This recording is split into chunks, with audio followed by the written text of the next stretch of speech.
தஜால் திரும்ப பூமிக்கு வந்தா என்ன நடக்கும் தெரியுமா? பொதுவாக நம்ம எல்லாருமே கேட்குற ஒன்று, ஃபர்ஸ்ட் தஜால் அப்படிங்கிறவர் யாரு, அவருக்கு நம்ம பூமியோட அழிவுக்கு என்ன சம்பந்தம் அப்படின்னு. அதுக்கான பதில் என்ன அப்படின்னா, தஜால் அப்படிங்கிறவர் இந்த உலகத்தோட அழிவுக்காக காத்துக்கிட்டு இருக்க ஒருத்தர் அப்படின்னும், கடவுளையே மறுக்கிற ஒரு குழப்பவாதி அப்படின்னு நபிகள் குறிப்பிட்டிருக்காங்க.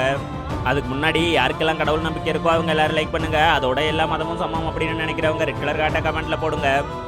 இதெல்லாம் இருக்க கலியுகத்தில் தஜ்ஜால் வரும்போது அவருக்கான அறிகுறி என்ன அப்படின்னா, அவருக்கு ஒற்றைக்கண்ணும் சுருள்முடியும் இருக்கிறதோட அவரோட நெத்தியில கடவுளை மறுப்பவன் அப்படின்னு எழுதியிருக்கும். அதோட இஸ்லாமோட புனித நூலாக இருக்கிற குரான் படி இந்த உலகம் அழிகிறதுக்கு அறிகுறியே எங்கேயுமே நேர்மை அப்படிங்கிற ஒன்றே இல்லாமல் இந்த மொத்த உலகமும் தஜால கடவுளை நம்பி தன்னோட அழிவை நோக்கி போக ஆரம்பிப்பாங்க. அது மட்டும் இல்லாமல் தஜால் கடவுளுக்கு நிகரான சக்தி இருக்கிற ஒருத்தர் அப்படின்னும் ரொம்பவே ஈஸியாக மக்களை தாம் பக்கம் கொண்டு வந்துருவார் அப்படின்னு குறிப்பிட்டிருக்காங்க. இப்படிப்பட்ட உன்னை பற்றி இஸ்லாமில் நபிகள் என்ன சொல்லியிருக்காங்க அப்படின்னா, இந்த உலக அழிவோட 10 அறிகுறியில் தஜால் வரது 2வது அறிகுறி அப்படின்னும், தஜால் மக்களோட கண்ணுக்கு தெரிய ஆரம்பிச்சுட்டா இந்த உலகத்தோட அழிவு ஆரம்பிச்சு மொத்த யுகமும் முடிவுக்கு வரும் அப்படின்னு சொல்லியிருக்காங்க.